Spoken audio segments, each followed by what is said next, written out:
JE2US-A Novel by JE2US-A. Chapter 1, The Temple of Suzy. Jesus walked into the neon cathedral looking for tribal recruits. Suzy, the owner, was behind the bar bellowing with an abrasive charm. "Welcome to my sanctum. I've been herding you jackasses down the road of perdition for years, so belly up to my trough and throw back a shot of damnation." The place had a tacky tiki bar feel, but populated with fully inked bikers, creating a one-of-a-kind home for the rejected, the shunned, and the pissed off. To another patron, she said, "If you've lived a good life and you're ready to sully it, you've come to the right place." It was 9 p.m. on a Saturday night. The band was setting up and tuning. The TVs were squawking. The boys were trolling for girls. The girls were testing the waters. The room already pulsed with a sexual buzz. As unlikely as it seemed, this was a venue for another casting call for the tribe. Jesus' tribe. Most messiahs in training would probably have hired a talent agency to cull the perpetual extras and wannabes, a bring me the headliners sort of focus. But Jesus wasn't really looking for headliners. He didn't have his eyes set on the leading man type. He seemed inclined toward the unpolished hopefuls with big, clumsy personalities. So far, Jesus didn't really ask any questions at these 2-minute casting blitzes, unless you count his brief challenge as a question. "Join my tribe?" The band playing tonight was an Irish duo dubbed the Sons of Thunder. Suzy's website characterized them as two irate brothers with the sound equivalent of a punch to the face.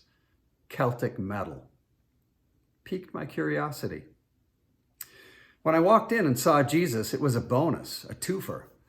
I had been casually stalking him ever since he arrived from the Iron Range and started messing with people. He was such an oddity. He had that uncouth northern Minnesota scratch to his voice, yet he sounded peculiarly intelligent. He dressed with a haphazardness that made you feel he didn't give a damn, but yet looked sort of hip in a Cobainish vein. People were beginning to traipse along with him as he walked the streets of Minneapolis. He had a Pied Piper meets the idiot savant vibe, but with an air of intentionality.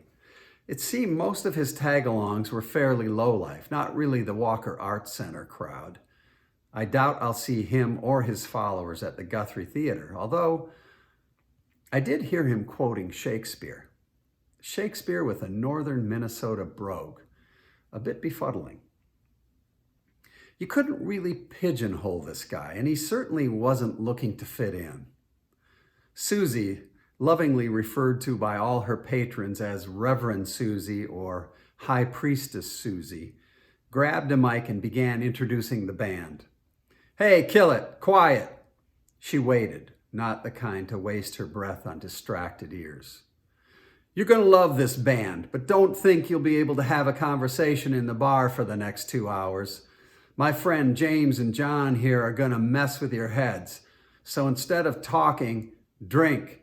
I know Jimmy has already had a few, so you got some catching up to do. All right, let's hear it. The Sons of Thunder." John ripped into a Stones brown sugar type riff, except much faster, and the face pummeling began.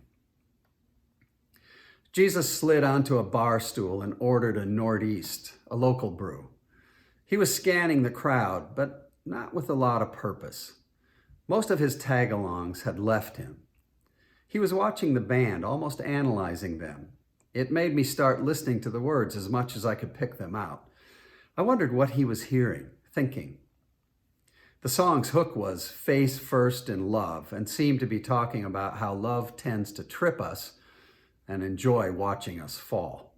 So, pretty uptune.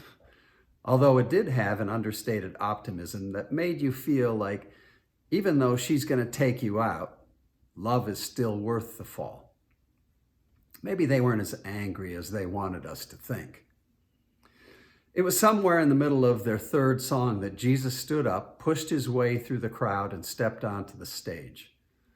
The brothers finally noticed the visitor, and the tempo developed a hitch.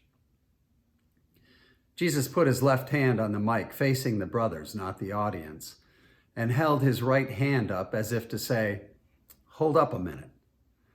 The tune chugged to a halt. People who had been half screaming with each other to be heard in conversation had that uncomfortable moment when things suddenly go silent and you're still screaming. Everyone turned to the stage to see what was happening.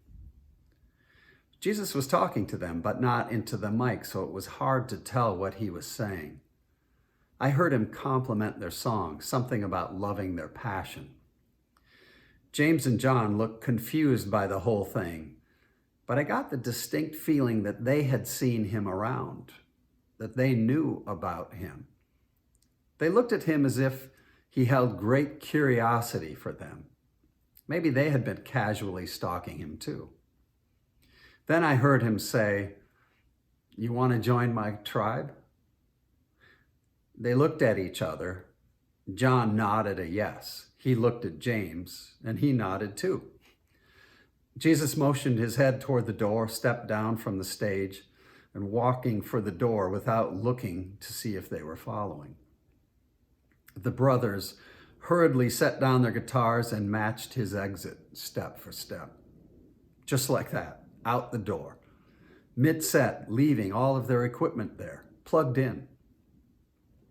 Whispering started. Suzy from behind the bar yelled, "They'll be back. Who wants a drink?" It seemed like things went back to normal fairly quickly. For me, not so much.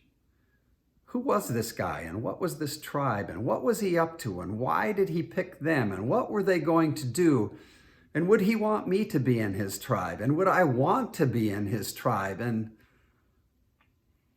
what I'm going to tell you is the story of this guy named Jesus. As you will see, I did join his tribe. I did find out what he was up to. This story really messed me up. This Jesus did. I'm not sure how I'm even going to go about telling you all that happened and how it happened and the things he said.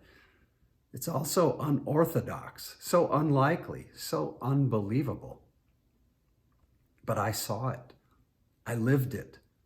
Trust me, I didn't see this coming. I couldn't have, but I walked with him for months. I looked into his eyes. I saw how he lived. This was no ordinary Iron Ranger. This was no ordinary American. Hell, this was no ordinary human being.